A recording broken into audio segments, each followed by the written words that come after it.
Bueno, tenemos un nuevo cafecito de comunicación, claro, pero de una comunicación que va a ser un poquito distinta, porque vamos a tener una comunicación estratégica y creativa. Y a mí lo que más me ha llamado la atención ya hablando con ella es que ella se considera sexitosa. Claro, se lo dices a una sexóloga y ya me voy por los cerros de Úbeda. Es mami de dos peques y claro, uno tiene 6 años, pero es que yo ya la he visto que pulula por todos los sitios con una peque de 2 meses.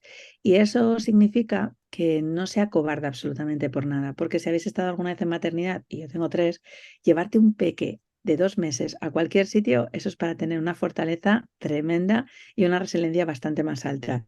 Tiene un podcast, se llama Una década, y yo ya quiero conocer y saber un poquito más qué es esto de la sexistencia. No sé si a ti te parecerá bien o no.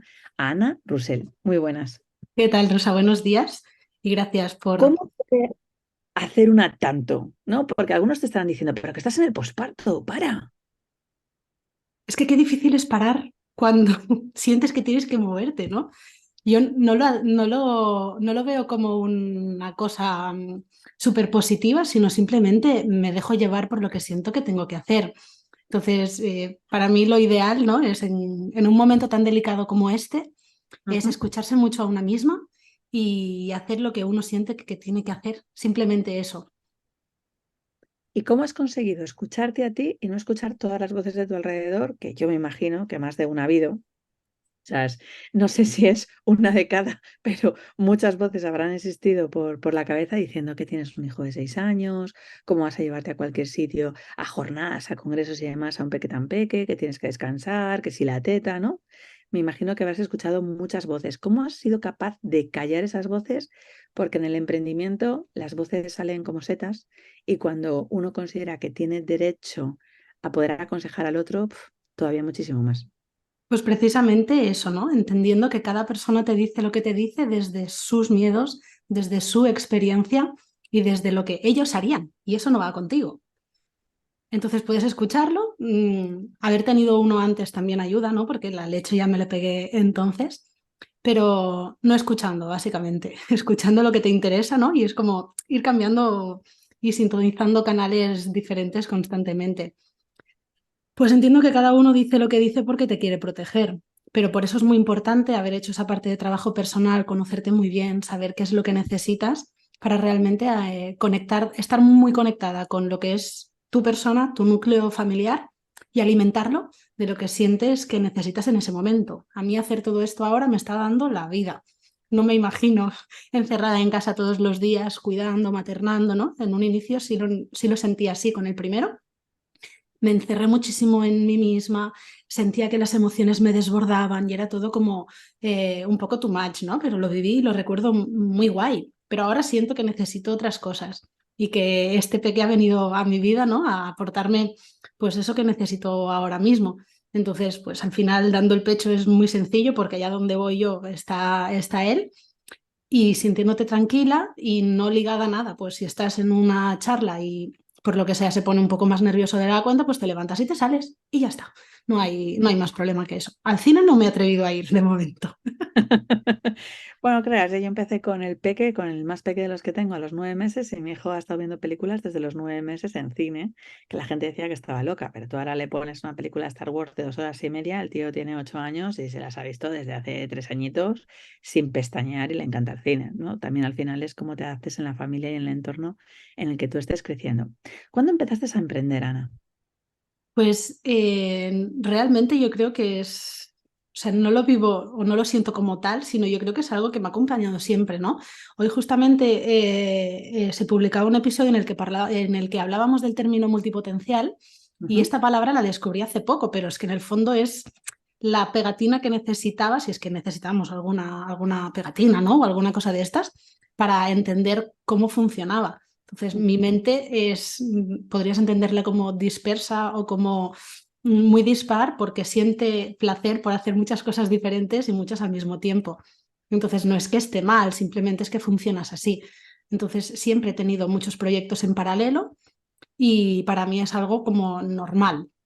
No es tal día he empezado con tal, sino simplemente tengo proyectos a la par y tú vas evolucionando, te vas escuchando y en cada momento, pues tomas las decisiones que sientes que necesitas y te vas dejando un poco llevar sin ese miedo al qué pasará y todo eso que dicen, ¿no? La radio de la que hablábamos antes. Fuera. No, de hecho, fíjate, yo lo llamo palpitar del coño y yo descubrí lo de multipotencial hace 3 años, porque para mi familia y mi gente yo era una lagartija que no paraba quieta. Entonces yo estaba, no sé, estaba escribiendo un libro, pero de repente salía otro libro. Y entonces en mi cabeza salía otro libro y es que, ¿cómo iba a pararlo? Si es que yo ya lo veía súper claro, ¿no? O estaba en una formación y estaba haciendo otras 3 más. Es verdad que yo creo que es un concepto poco conocido y que suelen pensar que no es que estemos distraídos, es que somos incapaces de poner foco en algo. Lo que no se dan cuenta es que ponemos foco en muchas cosas, pero no a la misma profundidad que lo hacen ellos.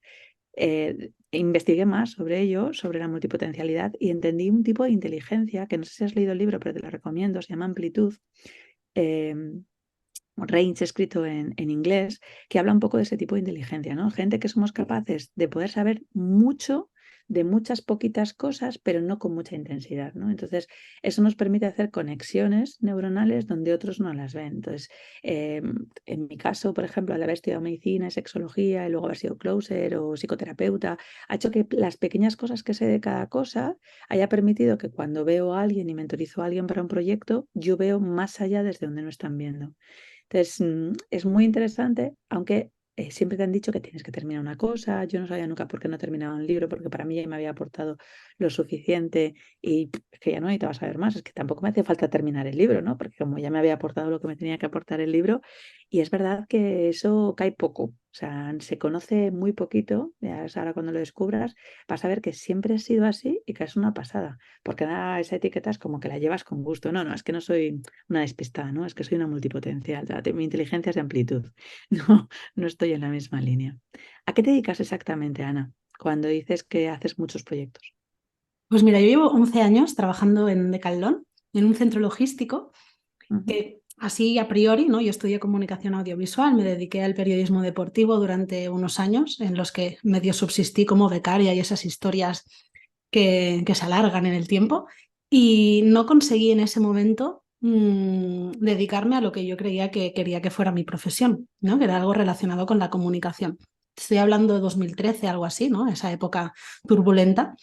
Y se fue acabando porque iban cerrando radios y demás. Y entonces yo continué en ese trabajo que para mí me aportaba esa parte, ¿no? Como de cosa troncal, no sé si se llama así en castellano, como estructural, ¿no? Y lo bueno es que allí, pese a ser un tipo de trabajo logístico, esa parte de estrategia, de cómo afrontar situaciones complejas, de cómo manejar equipos, de cómo con los recursos que tienes, ¿no? Pues encontrar la mejor solución a la actividad que había cada día, pues me ponía mucho cada mañana. Entonces yo me levantaba a las 4:15 de la mañana para ir a trabajar y empezaba con la mente a toda leche. Pa, pa, pa, pa. Entonces ahí también empecé a trabajar la parte formativa y al cabo de unos años empecé a liderar el equipo de comunicación interna, que para mí fue reconectar con aquella pasión que había tenido como dormida durante tantos años, ¿no? Y lo bueno es que ahí, si le pones la parte de creatividad en un entorno, lo bueno de la comunicación interna, que poca gente sabe, es que puede ser muy creativa, ya más creativa, más magnética y más potente es. Entonces estamos muy enfocados y muy dedicados a la comunicación externa, ¿no? Al marketing, al vender y demás. Y muchas veces nos olvidamos de cuidar las relaciones que tenemos dentro de casa. Y eso también lo conoces muy bien porque tú hablas mucho de ello, ¿no? Entonces en el entorno de la empresa o del emprendimiento es súper importante tener un proyecto propio que te permita ser el faro de todas las acciones que vas a trabajar a lo largo del año o de los próximos años. Entonces Y ahí para otros, porque claro, cuando tú dices un proyecto propio dentro de Caldón o no sé, ese pilar te permitió a ti crear tu propio proyecto interno para poder enseñárselo a otros. exacto, eso fue lo que me quitó la venda de decir, realmente tu talento es ese, ¿no? Permítete explorar a partir de aquí. Y entonces, pues teniendo un buen horario, me permitía aprovechar las horas de no trabajar para mis hobbies. En vez de ir al gimnasio, pues seguía trabajando en proyectos complementarios. Y aquí pues también entra el seguirte formando, el entrar en tener relaciones con otras personas, el salir de casa, ir al mundo real, ¿no? Ese que permite que las conexiones sean mucho más fuertes y mucho más rápidas. Y entonces, digamos que toda la parte de comunicación, estrategia, creatividad y demás está como planeando por mi vida en distintos formatos y es un poco así. Claro, si alguien quisiera ponerse en contacto contigo, ¿cómo sabrías si te necesita? Porque a alguien le dices, puedes conseguir mejorar tu comunicación interna, puedes conseguir generar una estrategia, ser creativo, pero no está pisado a tierra. O sea, alguien dirá, pero ¿en qué me podría ayudar a mí, Ana? ¿No? ¿Cómo puedo conseguir llevar esa estrategia, esa creatividad a tierra del día a día? Claro, eso quizás es lo más difícil, ¿no? Cuando uno tiene unas capacidades poco definidas o poco centradas. Eso que comentabas antes de sé hacer muchas cosas, pero soy cero experto en una cosa en concreta. Entonces eso puede parecer una debilidad bastante grande. Pero al final lo que hago es preguntar, ¿qué es lo que necesitas? ¿Por qué has venido a mí? Y les escucho y les contesto si puedo o no puedo ayudarles. Entonces a partir de ahí sale una propuesta. De momento está totalmente hecho a medida y a partir de ahí pues empezamos a colaborar. Así que alguien que te estuviera escuchando aquí en Café Inviven, simplemente tendría que preguntarte, oye, Ana, yo no sé si puedes ayudarme, no sé qué es lo que me pasa. ¿Empezarías una conversación o se puede centrar algo más? Porque estos son capaces de preguntarte, yo qué sé, si echan pocos polvos a la semana, ¿eh? Vete tú a saber. Claro, vete a saber, ¿no? Generalmente son cosas relacionadas a la parte de comunicación y visibilidad de su proyecto, de su emprendimiento, de su negocio o algo más como centrado en esta parte, ¿no? Generalmente son personas que sienten, o sea, a mí me encanta trabajar con perfiles que están mega conectados con lo que hacen, que tienen ganas de cambiar el mundo con su proyecto y Ujú. que sienten que no llegan a todo. Entonces, la parte de comunicar qué es lo que hacen les está restando energía porque ellos son muy buenos en lo que hacen, pero se tienen que focalizar en eso. Entonces, digamos que todo lo que es parte de estrategia de comunicación, ahí es lo que delegan en mí. Entonces, hoy por hoy son servicios muy personalizados y muy bajados a tierra con lo que cada persona y cada proyecto necesita. Así que tú les llevas la parte de comunicación. Ujú.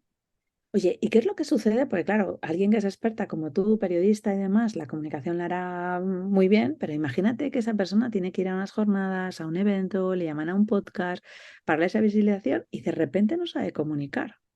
¿Puede Claro. encontrarse ese problema o de repente va a rechazar? No, no, no, a mí que me lo está haciendo Ana Rosell, yo es que no voy a poder comunicar. Mira, por lo general estoy trabajando con personas que se lo tienen como muy dominado. Y eso también me encanta, ¿no? Porque es como, ahí no tienes que hacer nada, simplemente, digamos que uno de mis fuertes es cazar las ideas al vuelo y Ujú. materializarlas, darles forma. Sería como una especie de escultor, pero en el terreno de comunicación. Pero también existen personas que esa facilidad no la tienen tan dominada. Entonces estoy preparando un curso que va a salir en febrero que va precisamente enfocado a eso. Luego ya veremos qué forma le damos, si hacemos yo qué sé, un programa grupal para trabajar primero esa parte y, es decir, ideas, ya Mire, sabes, ideas hay miles, ¿no? Pero sí que es verdad que en febrero vamos a hacer un curso junto con Mireia Chaos que va a unir voz y comunicación, entendiendo conocerte muy bien, conocer tu historia, cómo trabajarte para hacer y moldear un discurso en el que tú te sientas cómoda con tu manera y tu estilo de comunicar, nada de copiar lo que hace fulanito o menganito, porque eso al final no funciona. qué Y importante. darle exactamente esa parte con un acompañamiento muy personalizado para que tú puedas crear ese ambiente en el que tú te sientas cómoda y desde donde tú sientas que desde ahí puedes conectar con la gente.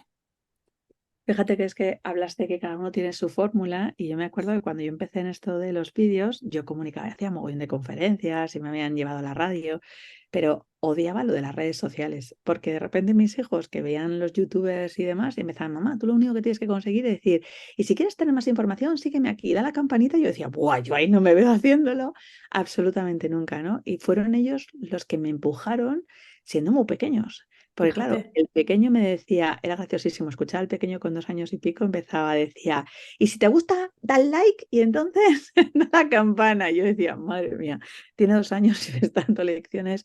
Pero claro, esa parte de comunicación, yo me di cuenta que tampoco hacía falta, o sea, me negué a entrar en TikTok bailando ni haciendo estupideces, o sea, era mi marca personal. Y cuando tú hablas como realmente tú eres, encuentras tu público. O sea, no necesitas conseguir ir a robar públicos distintos, sino ser como tú eres, directa o transparente en mi caso, con palabras que a más de uno hace que se santigüen, ¿no? O sea, es en un formato que es un poco diferente y por eso me parece tan importante que pongas el clave de Mireia contigo de decir, primero encuentra tu voz, sé exactamente quién eres y así podrás conseguir hacer una estrategia de lo que quieres comunicar, porque es que si no sabes quién eres, generar una estrategia, por muy creativa que sea, va a ser Claro, complicado. fíjate, yo cuando tuve a mi primer hijo me sentía muy sola y poco acompañada por otras madres, algo que es súper mega necesario en un momento de posparto porque si no te puedes tirar por el balcón a la primera de cambio. Entonces empecé a conocer a mamis por Instagram. Claro, para mí mis referentes eran gente con muchos seguidores que vivía de eso, ¿no? ¿Y yo qué hacía? Pues las copiaba. Entonces, yo ahora veo vídeos de esa Ana de entonces, ¿no? Con 26 añitos, con un bebé muy pequeñito, intentando conectar con la gente desde el copiar lo que hacían otras personas, y ahora digo, pero menuda impostora, ¿quién era esa? ¿Quién era esa que está ahí hablando si no sabe ni lo que dice? Y en cambio hoy me resulta mucho más sencillo y mucho más fácil porque para mí no hay estrategia, porque la tengo integrada. Entonces ya lo que te sale de natural es, o sea, la gente que me conoce fuera de lo que son redes sociales se va a encontrar exactamente lo mismo que lo que ve por ahí, porque yo no puedo crearme un personaje que sostener. Me es mucho más sencillo pues decir, mira, esto es lo que hay, si te gusta bien y si no, pues oye, el mercado es enorme y busca lo que te sientas más vinculado y ya está, no hay, o sea, no tienes que gustarle a todo el mundo, que ese es otro gran aprendizaje. Y eso es muy valiente, ¿eh? Porque hay mucha gente que tiene un personaje total y absoluto y que tú luego cuando les conoces en presencia, tú dices, no lo puedo creer. O sea, yo hay gente que ni siquiera la he reconocido en presencia física porque entre los filtros, o sea, pero no conoces la presencia física y además que me decían, Rosa, ¿no piensas saludarme? Y yo flipada total y absolutamente, pasándolo fatal, es que no sé, pero si has hecho una entrevista conmigo, no reconocer, ¿eh? O sea, no reconocer a una persona, no es que sea muy despistada, un poco sí, pero claro, yo de repente decía, es que el vídeo de lo que hay con lo que acabo de ver yo, pero a lo mejor incluso con una diferencia de 30 kilos, ¿eh? O sea, es para que te hagas una idea de a veces los personajes que nos contamos, que nos vendemos y cómo poder lograrlo. Me imagino que con ese síndrome de la impostora que ves ahora y tú dices, fíjate quién yo me había etiquetado, qué máscara me había puesto, se venderá menos o te costará muchísimo más, porque para mí lo que vende es parte de la transparencia. A ver, es que el hilo conductor de mi historia siempre está ligado a la comunicación. Yo de pequeña perseguía a mi padre para robarle la cámara de vídeo, ¿no? Y en todos los vídeos familiares se escucha a Ana pequeñita diciendo, papá, voy a filmar, papá, voy a filmar. O sea, tenía esa necesidad de generar recuerdos y cosas así, ¿no? Entonces, un poco más entrada en la adolescencia, yo creo que también un poco marcada o guiada por ese nivel de autoexigencia que me había creado yo misma, la responsabilidad que el entorno me había dado. Yo con 7 años me iba a trabajar todos los sábados a las 7 de la mañana al negocio familiar para echar una mano, ¿no? Y a cambio me daban un dinerito con el que yo gestionaba mis cosas. Ujú, Ah, 7 años. 7 años. En vez de tienes a tu Claro, hijo. pues mira, ahora que lo dices, es verdad. Y me parece alucinante, ¿no? Entonces, yo para mí eso era mi bandera, ¿no? Ana, la responsable, la niña perfecta, la que saca buenas notas, la que... Pero eso luego me pesó tantísimo porque yo iba de exigente por la vida y para mí todo lo que no era como yo estaba mal. Y desde ahí yo juzgaba a la gente. Entonces yo vivía rodeada de incompetentes, ineptos. Ese era mi pensamiento.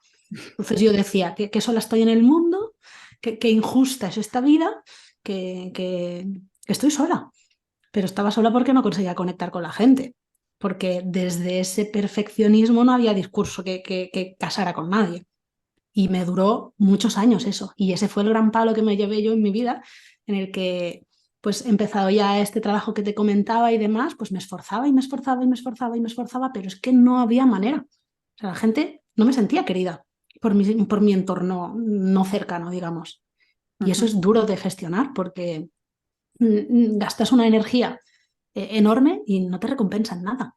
Y la maternidad fue la que me cambió en un primer inicio y el ver que podía ser una persona diferente, ¿no? Como mucho más amable, que abraza las imperfecciones de los demás, eh, porque todos somos imperfectos en el fondo, o sea, somos como somos y es genial ser así y estar al lado mientras una persona aprende, el guiar en vez de imponer, el apreciar aquellas cosas que son naturales del aprendizaje, ¿no? Eso me transformó bastante. Y luego una conversación de hostias como panes también.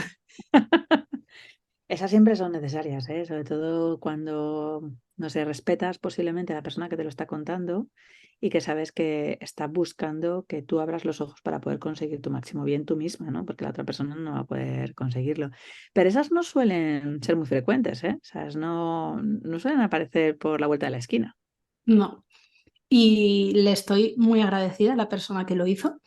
Yo salí por la puerta ese día de esa reunión con una lágrima en un ojo Ujú. y con el otro ojo ya brillando de decir, va a flipar con la transformación que voy a pegar. No sé cómo lo voy a hacer, pero va a flipar porque lo voy a conseguir.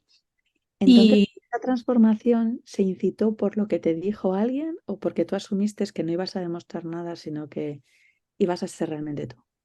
yo creo que cuando la persona que tiene que tomar decisiones por ti, ¿no? En un trabajo que tiene cierta jerarquía, y te has ido dando hostias una tras otra, tras otra, tras otra, y dices, joder, y es que lo estoy intentando, pero no me dan la oportunidad, ¿no? No, no te la estás dando tú. Y en el momento en el que alguien que te aprecia te hace una reflexión al respecto de decir, joder, ojalá pudieras brillar tanto como el trabajo que haces, pero como persona no lo acabo de ver y quiero verlo, ¿no? Y fue como, joder, si es lo mejor que tengo, si puedo hacerlo en el trabajo, puedo hacerlo como persona. Y ahí empezó una época de mucho trabajo personal, mucho quitarse vendas y hablarse crudamente. De decir, aquí hay algo que no funciona, ¿no? Yo me sentía como un interruptor de dos patitas, de estos que tenemos nosotros, intentando entrar en uno americano, o no, no sé si son americanos, sí, americanos, ¿no? De tres. O sea, tú sabes que si tú enchufas eso hay corriente y eso puede brillar, pero no hay manera de que entre. Entonces ahí empezó el proceso de decir, bueno, no sé cómo se tiene que hacer, pero tengo que construir la tercera patita que me falta. Y al final la metí. Claro, eso implica que habrá gente que esté pensando, ojo, pero ella tenía mucha seguridad y confianza en sí misma para decidir, voy a conseguir esa tercera pata y voy a ir a lograrla. Habrá gente que para poder lograr eso, no sé si se miente o se quiere convencer de que es lo siguiente y no sueltan, ¿no? Y yo qué sé, tú soltaste el de becario que hiciste, ha durado mucho tiempo, nos acabas de contar. Me imagino, no lo sé seguro, que soltarías lo de Caldón para poder conseguir por tu proyecto o decidiste mantenerlo absolutamente No, no, todo no. Ahí, asegurado. ahí sigo. Sigues todavía. Ahí sigo, claro. Em, pero como te digo, al final, pues conocerte muy bien implica entender qué necesitas en tu vida y tienes que crear el espacio para todo eso. Entonces, de ahí, por ejemplo, salió mi podcast. Yo sentía que faltaba comunicación en mi vida, que Ujú. esa parte de decir, quiero crear cosas, quiero sentir que puedo tener eso en mi vida pese a tener un trabajo de X horas en el que tengo espacios que me llenan absolutamente, pero necesito más. Entonces ahí, ¿no? Empezó en mi podcast, que llevo un año y medio con él, y para mí eso fue otro gran toma. ¿Ves? Eres capaz de hacerlo. Y eso me ha permitido pues, conocer a personas maravillosas, tener conversaciones de esas que te arreglan a ti y sirven también para arreglar el mundo, ¿no?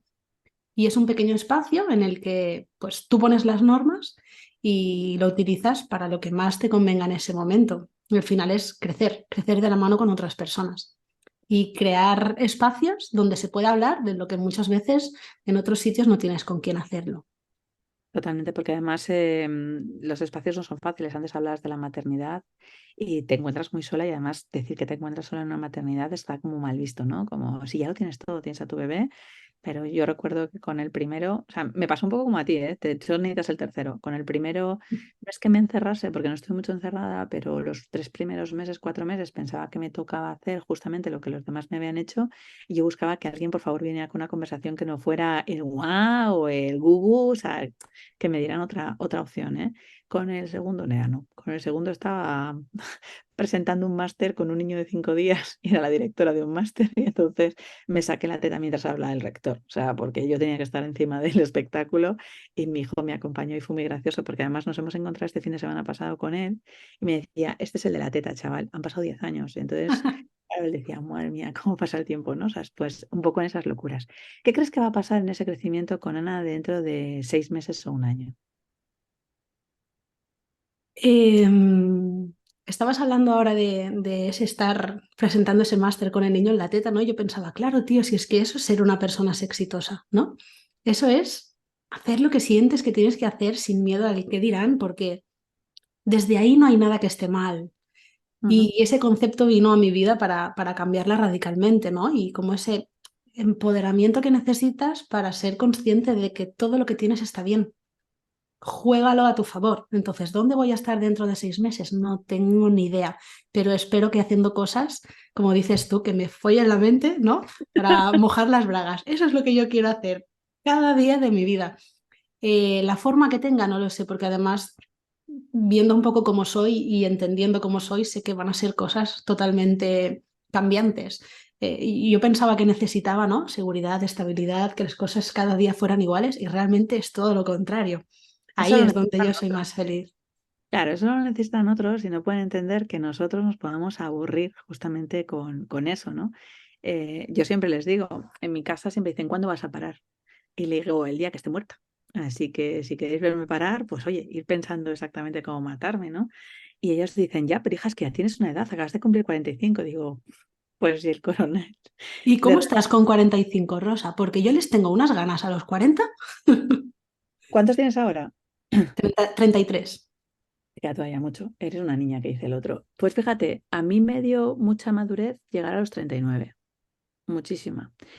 Es verdad que yo fui madre por primera vez con 32, así que yo he sido un poco más tardía. Me costó mucho tener el primer hijo, tardé 4 años en poder tenerle, y cuando ya había decidido que me iba a fecundación in vitro, pues no sabía que estaba embarazada, pero yo tenía cita. Entonces me enteré que no tenía que ir a la cita porque ya estaba preñada, ¿sabes? Cosas del Cosas de directo. la vida. Los otros dos no tardaron, los otros dos fueron como muy seguidos. Entonces yo con 5 años me presenté con tres. Y eso sí que fue una locura porque uno te adaptas, dos de repente te supera, tres cuando son más que el número de padres, llega un momento en el que es complicado. Entonces yo tenía un tercero con dos empresas, ¿no? Entonces era como, hostia, somos familia multifamiliar, ¿sabes? Esto lleva un cambio. Claro, a mí me ayudó mucho a no estar sola. O sea, de repente empezar a formarme con gente que tenía aspiraciones o pasiones como yo. Entonces, escuchar a otras personas que tenían interés, aunque algunos era más un hobby que conseguir llevarlo a un negocio, ¿no? Porque, bueno, pues tenían dinero y de repente decían, pues algo tendré que hacer. Y yo sentía que no podía desperdiciar ni un solo céntimo. Ya no por el céntimo que yo tuviera, porque estuve 3 años trabajando como médico y como emprendedora a tope en una intensidad bastante alta, sino asumir que si yo me perdía 22 fines de semana de estar con mis hijos jugando en el parque, era porque iba por todas.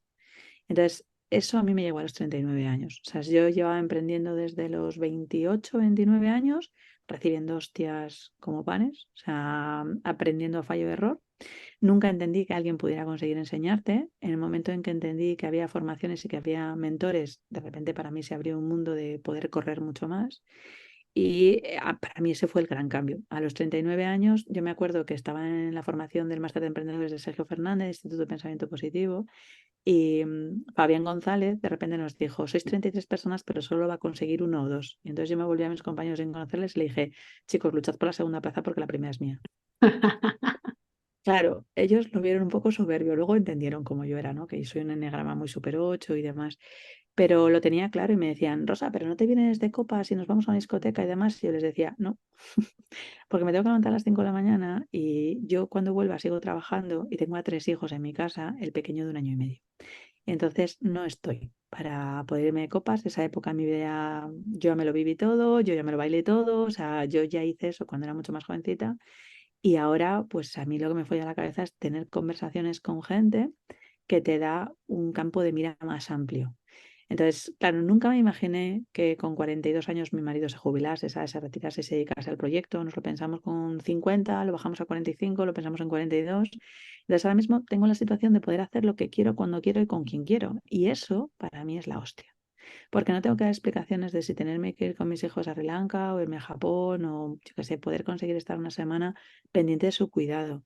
Y eso no me lo habían enseñado hasta entonces, ¿no? Entonces, para mí eso cambió de antes de los 39, de morirme casi de éxito, porque yo podía tener 17 horas de terapia, 2 meses de retraso con lista de espera, a de repente decidir, chavales, esto no funciona tal que así, tengo una vida, soy lo importante yo, soy mi prioridad, y empezamos a marcar las reglas a partir de aquí. Y aprender a marcar mi casa, mis reglas, eso lo cambió todo. O sea, no tener miedo a facturar. O sea, cuando uno tiene tanta seguridad y confianza en sí mismo que de repente dice, yo sé qué es lo que estoy haciendo, qué es lo que voy a hacer y el dinero llega consecuente saliendo a vender todos los días, no eliges, no suplicas, no sé, hay muchas cosas que no suceden en tu vida, entonces empiezas a hacer la vida que realmente quieres. Y eso es un cambio de la hostia. Dicen que la gente, los amigos que tengo que tienen 50 años, dicen, bueno, a los 50 te lo sopla todo. Yo siempre pienso, hostias, dentro de 5 años más, como me lo sople más, no sé dónde estaremos, ¿no? Pero sí que hay un cambio de mentalidad de sentirte más el juicio de presión por los demás o tener que dar la talla con ese perfeccionismo donde hablabas, ¿no? Y decías, tener que ser la primera, tirar con todo, sentir que los demás no llegan, no hacen, yo eso te lo he comprado todo. O sea, ya me lo he soltado, tú me coges a mí a los 32, 33 años y creo que a los 29 hice una primera conferencia que les dije a todos, de la cual estoy súper avergonzada de ella, pero me puse mi traje, chaqueta, que no me ves con traje, chaqueta nunca, o sea, me ves con una sudadera, pero en aquel momento me alisaron el pelo, traje, chaqueta, tacón, me puse delante de 200 personas y les dije, como ustedes no saben y yo les voy a demostrar, así empecé. O sea, una comunicación de la hostia. O sea, luego es verdad que bajé el nivel, que fue mi propio miedo, inseguridad, y terminamos hablando del tú a tú, ¿no? O sea, pero yo me acuerdo que un amigo me dijo, he flipado cómo has arrancado la conferencia. Y yo quería tener tanto control sobre todo y hacerlo tan perfecto que no me daba cuenta que yo misma me estaba jodiendo la vida. Pero tienes que calibrarte. Y si no das el paso a atreverte a salir y hacer ese opening ahí, ¿cómo vas a saber cómo recalibrar lo que viene después? O sea, si Sí. no haces, no puedes tomar decisiones coherentes, porque todo lo que tienes en la cabeza son putos pensamientos que están ahí, que la mitad no son verdad. Tienes que sacarlos fuera, experimentarlos, vivirlos, respirarlos y a partir de ahí decidir qué haces después. Si no es imposible, nos pasamos la vida metidos ahí dentro, dando tumbos y dando vueltas y no sirve para nada. El 94% de las veces, pero fíjate que yo aprendí eso con un filósofo que me dijo que había que estudiar el búho de Minerva. Y entonces que los filósofos socráticos decían que ellos pensaban una vez que hacían, pero que no se podía pensar ni reflexionar nada sobre algo que no estuviera hecho, ¿no? Entonces, para mí ese mejor hecho que perfecto me ha acompañado desde hace muchos años. Entonces, ahora, fíjate, yo te decía 6 meses, un año. Es que a mí todo lo que me propongas a más de 6 meses me parece una locura. O sea, mi vida puede dar un vuelto de 180 grados en 6 meses. O sea, y tú dices, pero bueno, con la estabilidad, con los niños y tal, 6 meses. O sea, te puedo pensar hasta dentro de 6 meses. Un año me parece un compromiso de la hostia. Acabo de hacer unos clientes un compromiso de un año con ellos y les digo, chicos, esto es mucho, ¿eh? O sea, me estáis pidiendo matrimonio. O sea, un ¿Tienes año. hipoteca? No, ya los he terminado. Me queda Qué solo bien, un trozo. Claro, yo tengo varios pisos y entonces en uno me queda un poquito y en los demás están todo pagados. porque ese es como el primer gran compromiso, ¿no?, que uno adquiere, del que es más difícil librarse que incluso de la pareja. Bueno, de la pareja es bastante fácil librarse, ¿eh? De lo que es muy difícil es librarse de un socio. O sea, librarse de un socio es súper complicado. O sea, mucho más complicado que una pareja. La hipoteca tiene su aquel, pero fíjate que yo creo que te libras más difícil del compromiso de lo que te has estudiado en tu vida. O sea, es ese primer paso que das a los 18 años para decirme me voy a formar en periodismo, en medicina y demás. Hay en un momento que te da muchísimo pudor no ejercer la etiqueta de lo que los demás esperan con esa carrera. Y esa, aunque pagues menos, que a lo mejor te cuesta la carrera 12.000 pavos, yo qué sé, o sea, es que no te cueste más, esa es dura, ¿eh? Esa es muy, muy dura. Pero es que nos obligan a tomar decisiones muy trascendentales en nuestra vida cuando nuestro nivel de madurez y de haber experimentado es muy bajo. Entonces, o asumimos que eso va a ser así y palmamos los 7 años que vienen después, o intentamos que las futuras generaciones, pues lo que dependa de nosotros, ¿no? En nuestro caso, pues nuestros hijos, lleguen a ese momento en el que les va a tocar tomar esa decisión con un cierto bagaje que ya hemos podido favorecer que suceda. Y luego a lo mejor la hostia se la pegan igual. Pero yo no estoy No, contenta con el claro, sistema educativo que tenemos, que poco a poco va cambiando, pero hay que dejar de memorizar para vivir, para experimentar, para preguntarse, para salir a explorar, para probar. No, yo cada vez que mi hijo me coge la caja de cartón de Amazon, la desmonta y se hace un disfraz con eso, yo pienso en qué momento yo hubiera hecho, ¿no? Y es, fíjate lo bueno que es no tener la tele abierta, porque permite que seas capaz de crear escenarios que existen en tu mente, pero los llevas a la tierra. Yo creo que eso a la larga nos permitirá tener mejores profesionales en lo que sea. porque esa materialización de lo que sea, ¿no? Que la creatividad es contagiosa, joder, pásala, llévala. Hay mucha gente que dice, yo no soy creativo, no es verdad. Anda que no ponen excusas con una creación de la hostia. ¿Sí? Claro, necesitamos ingenieros creativos, necesitamos biólogos creativos, necesitamos médicos creativos, porque solo que tengan un poco de sensatez serán capaces de encontrar soluciones diferentes a lo que siempre se resuelve de la misma manera. Eso es para mí la creatividad. No se trata de subir a un escenario y montar un show, que ojalá, ¿no? Yo te ayudo a hacer de tu marca un espectáculo, claro que sí, vamos a hacerlo, pero hay que pensar en soluciones diferentes, que resuelvan las cosas de formas diferentes, hay que encontrar tu manera de hacerlo. Totalmente. Así es, una nueva fórmula, una no de cada, una de muchas, ¿no? Para poder conseguir hacer las cosas. Ha sido un placer, Ana, poder haber estado charlando este ratito contigo. No sé qué es lo que va a pasar contigo dentro de 6 meses, me gustará verlo muy de cerca para ir viendo cómo vas haciendo ese cambio, esa evolución y vais viendo ese programa que vais a hacer ahí, Mireia y tú, que seguro que tiene un mogollón de éxito en febrero, que ya a la vuelta de la esquina prácticamente está. Ahí Y, está. e ir viendo, ir dando pasos, ¿no? Que al final eso es lo que consiste, para darnos permiso a terminar creando la estrategia propia de nuestra vida, una comunicación interna distinta y sobre todo siendo nosotros mismos, que a mí me parece que eso es fundamental lo que nos acabas de contar. Mil gracias por haber estado aquí con nosotros en el Café Vive. Muchas gracias a ti por este espacio y nos vemos en menos de 6 meses para comentarlo. Estoy segura que sí. Ya la habéis oído hablar Ana Rusell, que podéis conseguir encontrarla. Os dejaremos los enlaces para que podáis fisgarla, seguirla en las redes sociales, porque al final, como te cuentes tu comunicación interna, va a ser lo que consigas comunicar al resto. Y a veces es difícil tener una comunicación externa a los demás si todavía no tienes ni puta idea de exactamente quién eres tú mismo. Ya sabes que puedes conseguir encontrarnos con esta locura, con las entrevistas y con lo que tú quieras en rosamantana.com. Así que te vemos pues en las redes, en los audios o en donde toque. Nos vemos hasta el siguiente podcast.